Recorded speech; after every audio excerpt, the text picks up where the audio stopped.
Alright, if you're a Muslim or an atheist, you can join. Alright, are you a Muslim, Christian, or atheist? Ayan. Hindi po, may tanong lang po. Okay, go ahead po. Welcome. Considered ano na daw po ba? Kasi looking at the POV of Muslims at Mm-mm. yung ibang religions din na hindi kino-consider si Jesus as God, Mm-mm. but they love him as well, but they don't consider him as God. Is it considered blasphemy? That's a good question. Just to reconfirm the question, paano kung yung mga tao na they say that they love Jesus, they know Jesus, but they don't hold him as God or divine like the mainstream Christianity or orthodoxical Christian. So will it be a blasphemy or is it sin? Kahit na ganun sila, ganun na paniniwala. So, tama ba? Opo, but they love him Love him. then Okay. as well. Here are the things that we need to consider. Number one, what kind of Jesus do they believe? And is it the biblical Jesus or something else, like a copycat? Number two, what kind of love? Is it a love towards the real Jesus that the early Christians worship? Or love to as different Jesus? So that's the second question. Now, referring sa mga Muslim, pinaka-first fact. First fact, Muslims admit they love Jesus, they believe Jesus. Second fact is that Jesus is not the Jesus of the early Christians.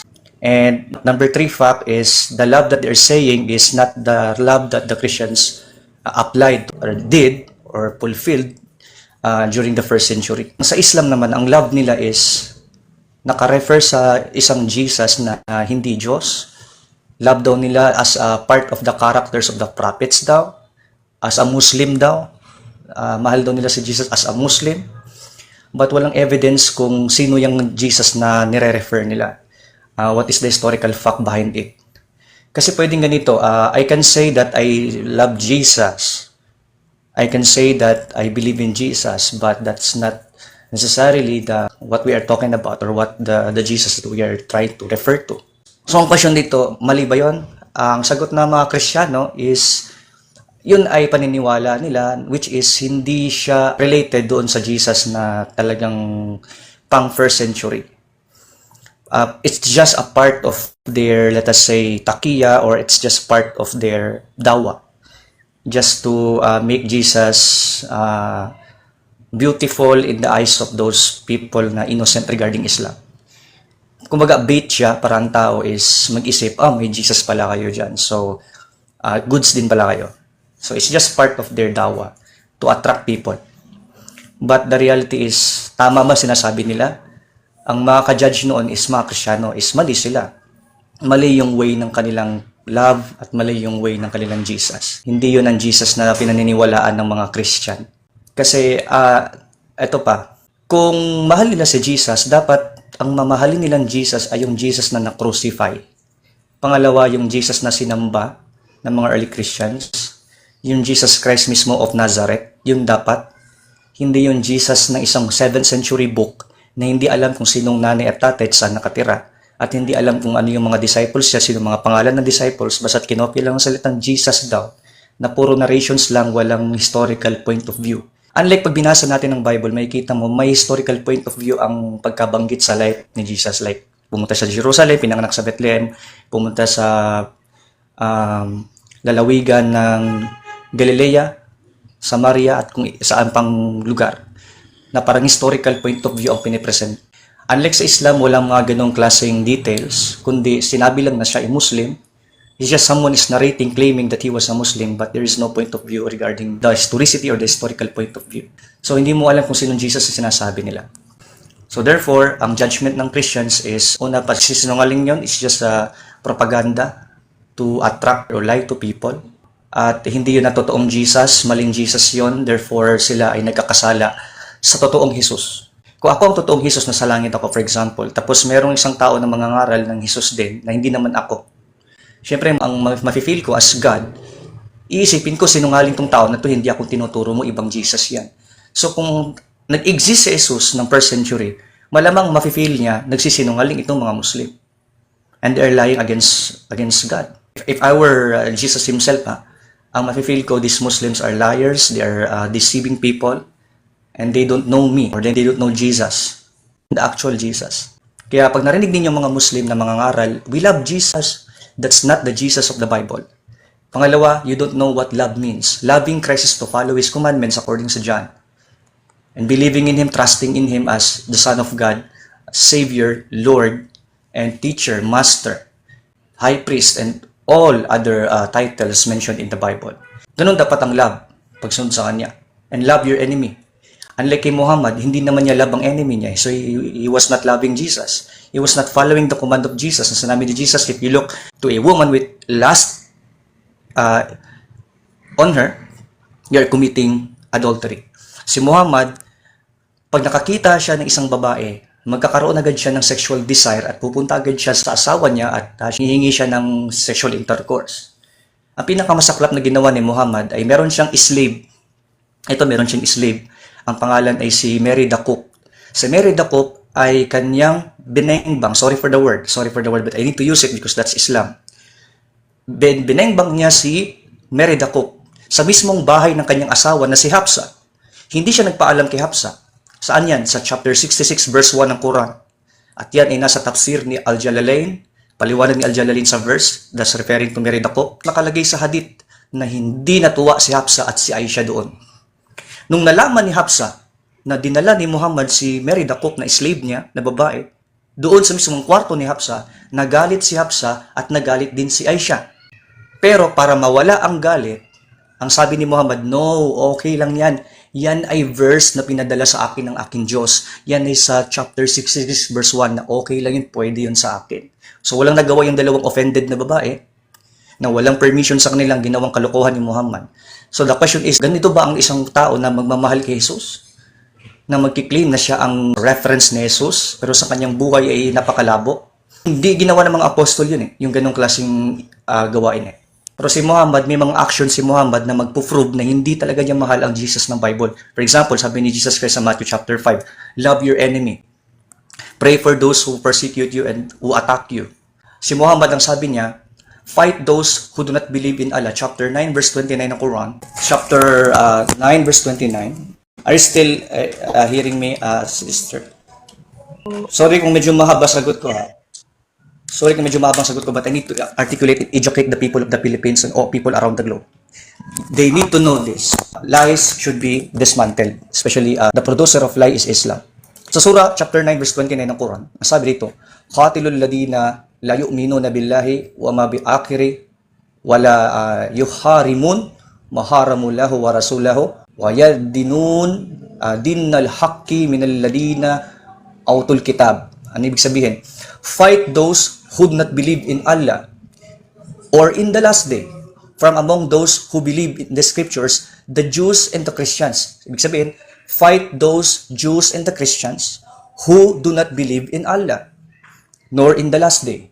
So ang turo niya, atakihin ng mga Hudyo at Kristiyano na ayaw maniwala kay Allah at sa mga last day. Ang sabi ni Kristo, mahalin ninyong isa't isa. Kung totoong disciples ko kayo, magmahalan kayo. So ang isang Christian, ang isang nagmamahal kay Jesus, dapat mahalin niya ang kanyang kapwa Kristiyano.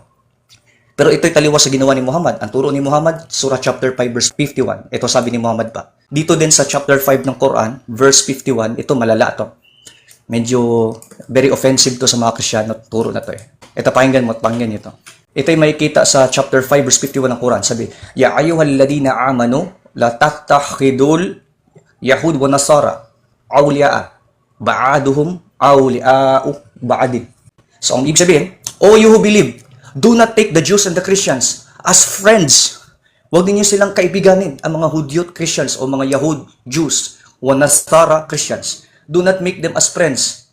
Huwag mo silang gawing awliya. Ibig sabihin, you don't need to make the Jews and Christians as friends. Kasi sabi sa hadith, si Muhammad, kinurse niya ang mga Kristiyano hanggang sa namatay na lang si Muhammad, wala siyang ibang ginawa kundi i-curse ang mga Hudyo at Kristiyano. At yan nakalagay sa hadith yan. This will prove that Muhammad himself, the founder of Islam, the religion founded in the 7th century in the Arabian Peninsula, was a Jew hater, Christian attacker, Jew attacker, Jew killer, Christian killer. Christian curser, Jew curser. Kinocurse niya ang mga Kristiyano at Hudyo. Nasa dito mamamatay na lang siya, kinocurse pa rin niya ang mga Kristiyano at Hudyo. Kailangan malaman to ng mga tao.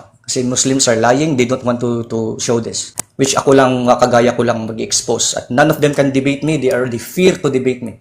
No Muslim can debate me. That's why I will always invite Muslims or atheists, but most of the time Muslims. And the moment they go up here, they become crazy. Because they cannot answer the questions, they cannot answer the craziness of their prophet, who is an anti-Christian and anti-Jew. Nung si Muhammad ay nasa deathbed na siya, wala siyang ibang ginawa kundi i-curse ang mga Hudyo at Kristiyano. Pero nung si Jesus ay nasa cross, ang sabi niya, Father, forgive them for they know not what they do. So, forgiveness ang inoffer ni Christ sa mga evil sa kanya, but si Muhammad, ang inoffer niya, curse doon sa mga ayaw sa kanya. Hindi gumawa ng masama mga Kristiyano to sa kanya. Ayaw lang nilang maniwala. They just reject Muhammad as a true prophet kasi tines nila si Muhammad, false prophet talaga. Hindi nakagawa ng miracle, hindi nakasagot ng tanong sa mga Hudyo, so na-expose nila na peking propeta ka. Because of that, offended si Muhammad kasi ayaw mag-convert sa Islam itong mga Kristiyano Hudyo, kiners niya ng kiners at galit siya at galit. Kaya inatake niya ang mga tribo ng Hudyo, yung Banu Kainuka at ang mga Banu Quraysh. Nilusob niya ito, inatake niya ito by his caravans and his Maoti soldiers and Abu Sayyaf soldiers niya, mga Abu Sayyaf niya, yung ginawa niya. So, yun ang isa sa mga reason kung bakit ang Islam ay hindi nila kilala si Jesus, hindi nila kilala totoong Jesus. Ang Jesus na sinasabi nila ay isang fraud at unhistorical. Yun ay kasinungalingan lang nila kasi turo sa Islam na magsinungaling ka. Kalagayan sa hadith na si Muhammad nagturo na pwede kang magsinungaling sa tatlong bagay. You can lie in 3 cases. At this will prove na si Muhammad hindi talaga siya sa Diyos. Alright, so yun ang sagot natin. Okay po. Ayaw nila tanggapin yan kasi nasasaktan sila, pero totoo yan. Nakalagay sa kanilang mga books yan. They cannot deny it. If they deny it, they're there because they are liars. And who is a Muslim who is able to answer that? Paano nila sagutin ang kanilang propeta na sinasabing best example daw? Ito si Muhammad, best example eh. Pattern daw si Muhammad sa kahit sino. Ito sa chapter 33 verse 21. Ito sa founder nila natin maglalaban eh. Founder versus founder. Si Cristo, founder ng Christianity. Si Muhammad, founder ng Islam. 7th century. Si Cristo, 1st century niya tinatagang Christianity. Sabi dito, pakinggan niyo maigi chapter 33 verse 21 ng Quran. Laqad kana lakum fi rasulillahi uswatun hasanatun lima yarju laha wal yawmal akhir wa dhakara lahu katir. There has certainly been for you in a messenger of Allah an excellent pattern for anyone.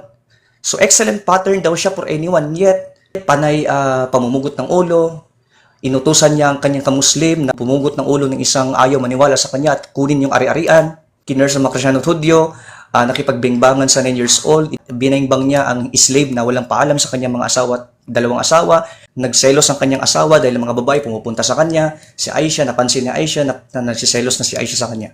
So, this is the one that you are saying na pattern for anyone? No.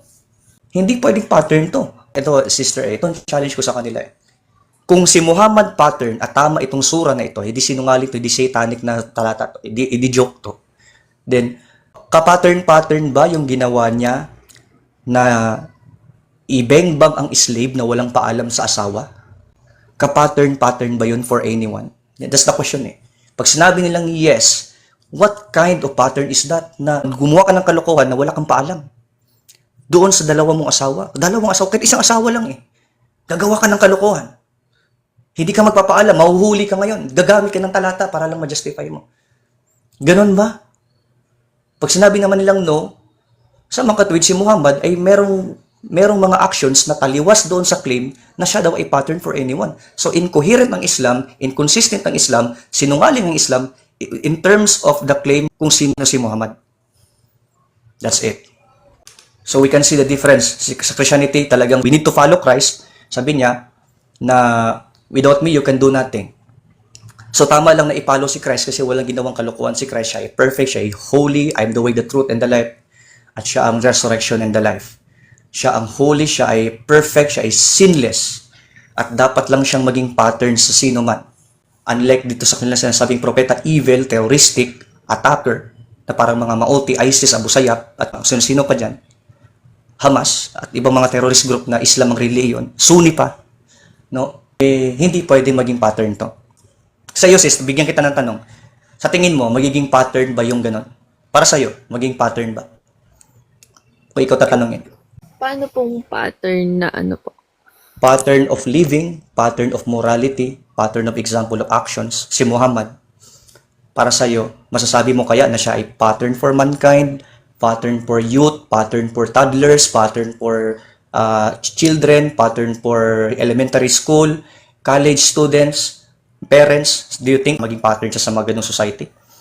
Honestly, hindi po. Yes. Inhumane siya eh. Kasi Yes. honestly po, yung background ko, bata pa lang, yung parents ko po kasi Christian na. Okay. Ngayon, syempre, ayun, na ano namin, si Jesus, ganyan-ganyan, worship song, nung lumaki ako, may mga nababalitaan ako na Illuminati, ganyan. Pero, alam mo yung bata ka pa, malaki ka, hindi mo sila masyadong iniisip, like, focus ka sa pag-aaral mo, focus ka Mm. sa, ano mo, future mo. And then yung mga nangyayari ngayon, mas nagiging, nakaka-alarma siya, na parang, oops, big deal yung mga ganun ngayon, lalo na ngayon na parang yung mga nababalitaan natin na mga pinapatay noon na mga Christian kasi nga nag-church sila, ay nag-aano sila, nag-Bible studies ata sila sa mga kuweba pa, nagtatago pa. Parang yun yung mga Yep. nababalitaan ko. Kaya pala sinasabi sa church namin, ng mga bata pa kami or ano, blessed tayo kasi tayo dito. Malayo tayong nakakapag-worship, nakakapag ano kay Yeah. God. Pero sa iba, nagtatago pa sila kasi pinapatay sila, inaano sila. Noon, medyo, syempre parang di ka pag ganun ka concern or hindi ka pag ganun, hindi naman sa hindi concern, hindi mo pa masyadong iniisip. Pero ngayon, medyo habang nakikita mo what's happening in the world, Mm. and then nagiging more aware ka na. Yeah. Like as a woman na parang concern lang din, oops, may pag naisip mo siya, pag in-overthink mo siya, parang nakakaroon ka talaga ng takot. Gets mo po? Hindi naman, opo, ng takot. Hindi mo alam kung saan nanggaling yung takot na yun. Pero, kaya nga po, we have to stick kay God, kay Jesus, kahit ano man ang mangyari. Yeah. As long as we have a deep relationship with Him, ano man mangyari sa atin, unknown future or what, or mapatay tayo dahil sa faith natin. Ang mahalaga, alam natin kung saan tayo pupunta because we know what real salvation is. Yeah, amen to that. No, thank you so much for that wonderful insight. So, yun yung sagot natin doon regarding sa sinasabi ng Muslim. Kasi ang Muslim talaga is very strategic yan sila mangaral. They want to attack the Trinity to confuse the people, to make the people discuss the Trinity, saying that three gods daw.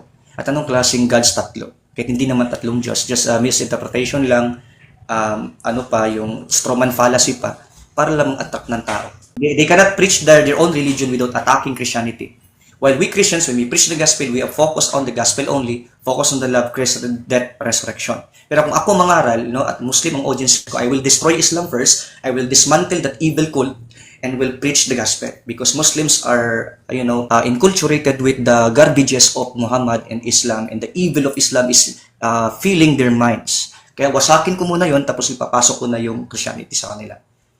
Kasi masasaktan sila pag narinig nila ang kanilang religion is very dangerous. Then saka ko pinapasok. Hindi nila matanggap kung saan nasasaktan sila kasi hindi nila alam, may mga ganong turo eh. They didn't even know na si Muhammad nakipag-ano sa slave, walang paalam sa asawa niya. May mga Muslim di alam ng ganun. Pero sinasabi ko yun sa mga katrabaho ko, sinasabi ko yun sa mga kakilala ko. Lagi kong pinipresent, do you agree that this country will become a Muslim? Sabi nila, hindi. Sabi ko, why? Kasi ayaw ko lang, di daw nila bet ang Islam. Well, ini-elaborate ko, ito yung reason kung bakit hindi dapat. Una-una, ang Islam evil.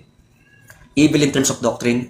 At yung utak ng tao sisirain ng Quran, sisirain ng Hadith, sisirain ni Muhammad, sisirain ng kanilang mga peking mga books.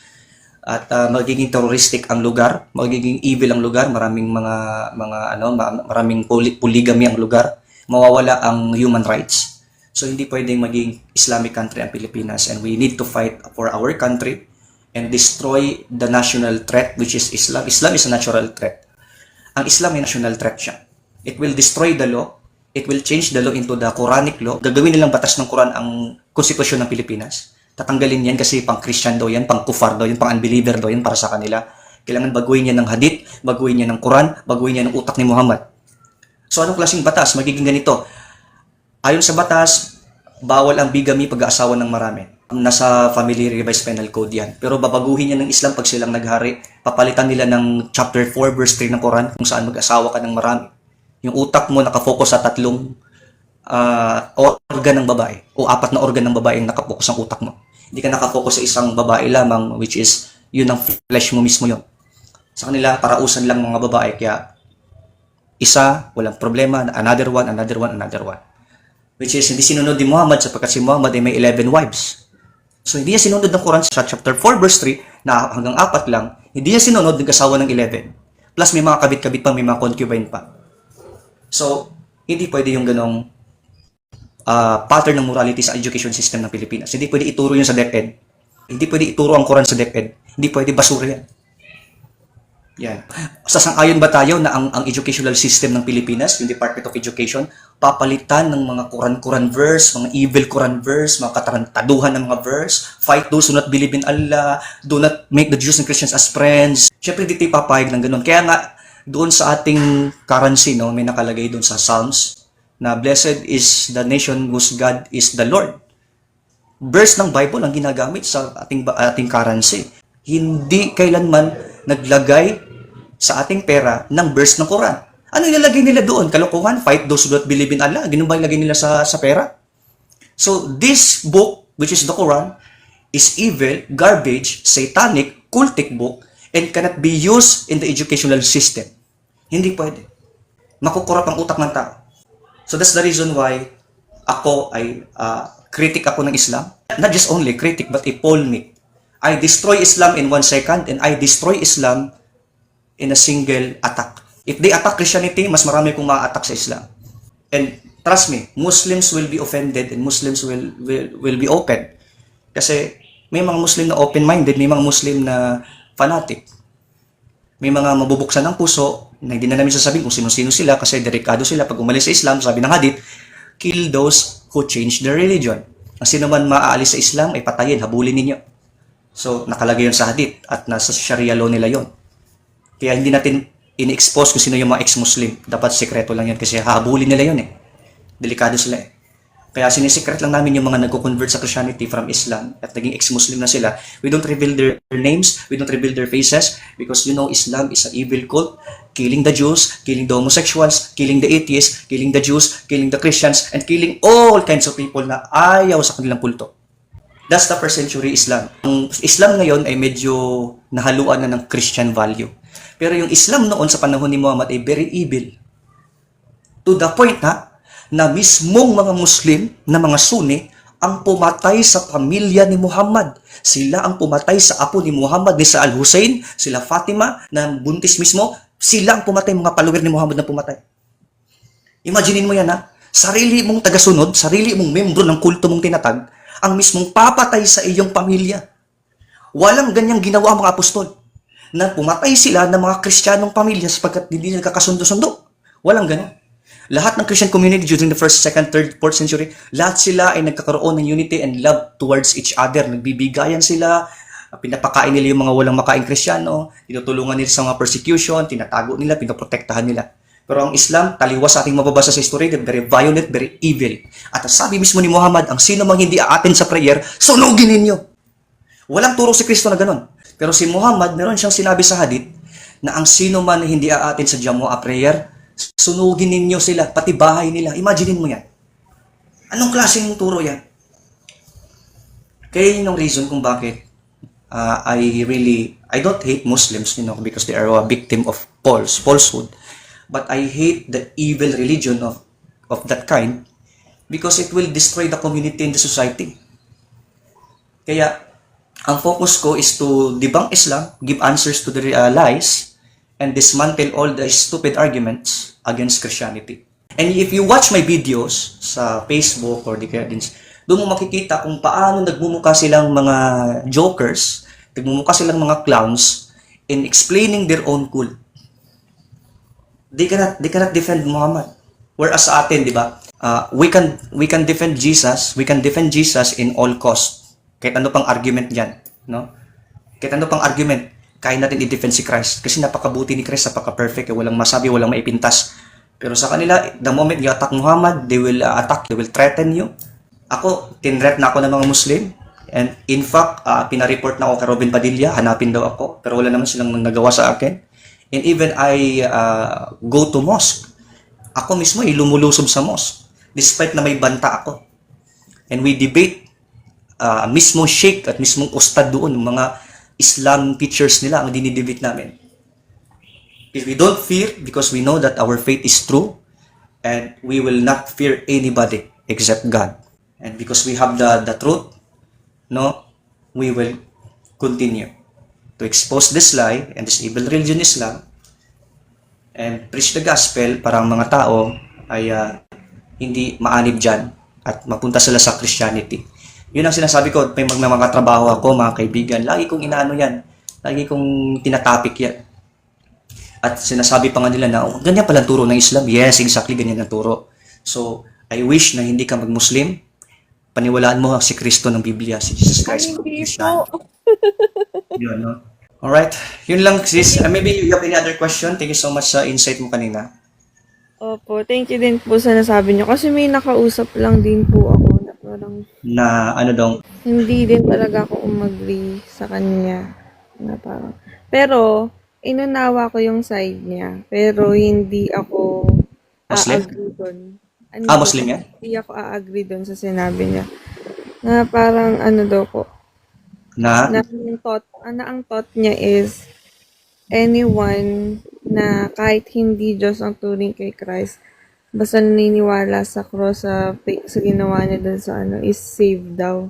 Ang sabi ni Christ kasi, sa chapter 8 verse 24 ng John, if you don't believe in me that I am He, ye shall die in your sins. So ano yung hindi nila pinaniniwalaan, yung pagka-Diyos niya, ayaw ng mga Pariseo yun eh. So sabi niya, you will die in your sins if you don't believe that I am He. I am He in the Old Testament, in the Exodus, in chapter 3 pala, chapter 3, na sinabi kay Moses, ano ba pangalan mo Diyos? Ano ba pangalan mo Yahweh? Ano ba pangalan mo?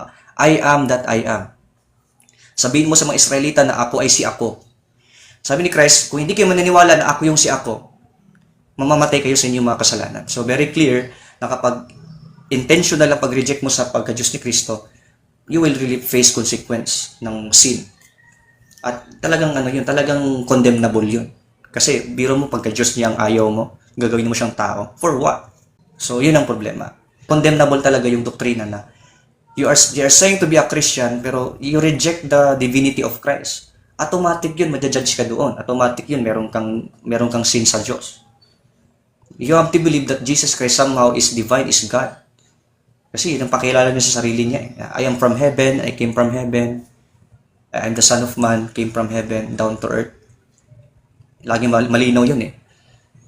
I and the Father are one. He that sees me, sees the Father. Sabi niya. Saka doon pa lang po sa sa nababalitaan ko nung bata pa lang ako na bakit umaabot sa point na nagtatago yung mga Christian? Anong meron?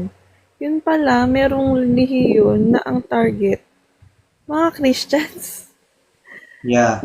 Tayo, parang ganon. So, as someone na na syempre, hindi rin naman po natin matakot in the future. Parang overthinking po ay kuya na parang, it can happen to us in the near future. Parang ganun po. Even now, sir, nangyayari yan sa Middle East. And you know what? Ang isa sa mga persecutor isa sa mga persecutor ng mga Kristiyano ay Muslim. Sa Muslim area, sa Muslim country, sa Syria, sa Pakistan, sa Afghanistan, at saan pa mga Muslim area. Delikado mga Kristiyano. Sa Syria pa lang, sabi sa headline, na isa sa mga dangerous place para maging Kristiyano kaya ang Syria. Ano ba ginagawa ng mga Muslim doon? They destroy churches, they shoot the Christians, even sa Nigeria. Ang Christians ay parang mga daga na hinahunting. Parang mga pagkain lang doon na anytime pwedeng saksakin o kung ano pa ng mga Muslim community mismo. At ang buong Muslim community nag-celebrate. Kasi para sa kanila, hindi na naniwala kay Allah yan, dapat lang yung madedo. Oo, kasi yun ang sabi ni Allah na pagka pumatay ka ng mga unbeliever, may reward ka. Nakalagay sa hadith yun na may reward sila pagka dumedo sila ng Krisyano. Mare-reward sila. Grabe, yun ang Kaya yun, for me. For me, yun po ang totoong cult. Ganitong argument eh. Bakit hindi gumawa ng action ang presidente ng Nigeria doon sa thousands na kinikitil ng mga Muslim? Wala man lang silang ginawang action, wala man lang silang ginawang prevention or something action to alleviate the situation. They let those terrorists to make nests, to make terrorism in the area. Wala man lang ginawa. Bakit? Alam nila na karelihiyon kasi nila yan. Partners natin yan. Oo, tama lang. Gawin ninyo yan. Ano bang nangyari yung 2001 sa 9/11 attacks sa Amerika? Yung World Trade Center. Nabalitaan mo yun noong 2001? Po, yun po yung may aeroplano. Yes, exactly. Anong nangyari? Hinijack ng Al-Qaeda, ng Osama Bin Laden, at kanyang mga followers, mga Sunni, mga Muslim, binangga nilang World Trade Center kasi ang tingin nila sa Amerika ay the biggest infidel country at very madumi or kufar. Ang tawag nila dyan is kufar, unbeliever, infidel. So, nilusog nila, pinumbahan nila, pinaguho nila ang Twin Tower. At ang nangyari buong Muslim community sa Palestine nag-celebrate ng mga hayop. Imaginin mo yan Imaginin niyo yan.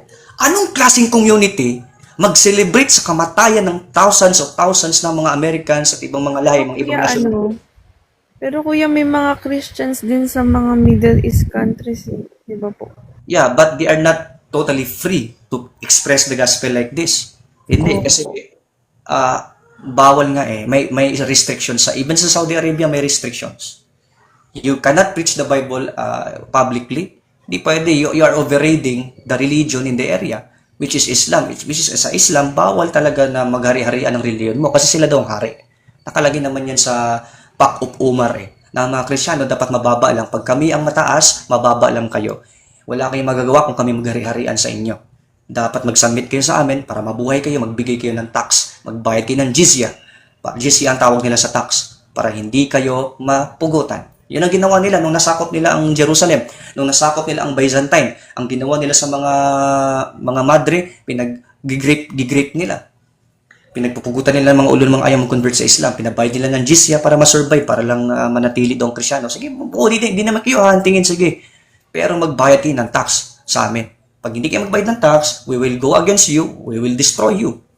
Yun ang threat. Ang tawag doon, jizya. At yun ang ginagawa ng mga Abu Sayyaf.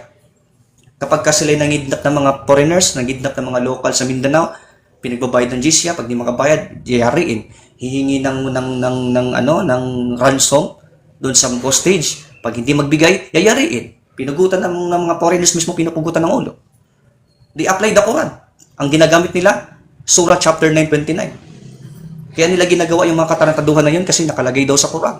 So, ina-apply nila ang Quran sa kanilang kagaguhan. Saan ka nakakita ng reliyon na ang ginagamit sa katarantaduhan? Quran, book, aklat, reliyon ang ginagamit. Wala. Sa Christianity, wala kami nakikita na Abu Christianity, Abu Sayyaf Christianity. Wala. Na gumagamit ng verse ng Bible, ng verse ng New Testament. No, ito, sinabi ni Kristo to, atakihin daw kayo. Wala. Never ever recorded in the history of the Philippines na merong isang grupo ng mga rebelde na inatake ang mga Muslim o mga non-Muslim Christians dahil lang sa isang talata ng Biblia. Wala. Islam lang. Until now, merong hanggang ngayon, Islam ang nangunguna dyan. Kaya nga sabi ni Ibrahim, Raymond Ibrahim, isang analyst at isang economist at commentator, ang Islam ang may pinaka-dangerous ideology sa mundo. At ang sabi ni Richard Dawkins na isang atheist, ang Islam is the most evil, wicked cult or religion in the world. Sabi yan ni Richard Dawkins at ni Raymond Ibrahim. At ang sabi ni Winston Churchill ng World War II sa England, presidente ng England, prime minister ng England during World War II, sabi niya, ang Islam ay parang rabies. Kapag nakagat ang tao ay nabubuang. So, illustrate niya na ang Islam ay parang rabies ng aso na kapag pumasok sa utak, nabubuang ang tao. Kasi nakita niya kung gaano kagulo ang Muslim community sa panahon niya.